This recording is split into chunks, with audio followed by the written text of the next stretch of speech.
Hello, good afternoon guys. Ito po ang aming lunch date ng aking husband sa birthday niya.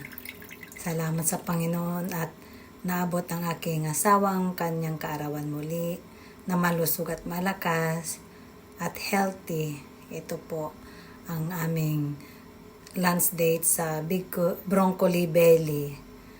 Yan, kumain po kami ng maraming vegetables. At mayroong steak po. Yan po ang aming pagsasaluhan sa kanyang kaarawan. First time din niyang mag-celebrate ng birthday niya na kami lang dalawa. Kasi wala na yung mga anak namin nasa malalayo.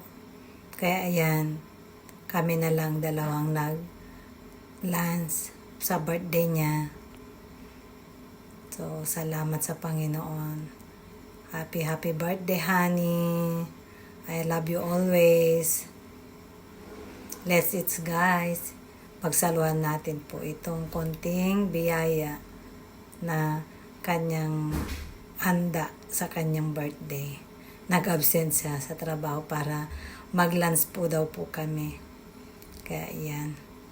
Salamat po, guys. And God bless us all always.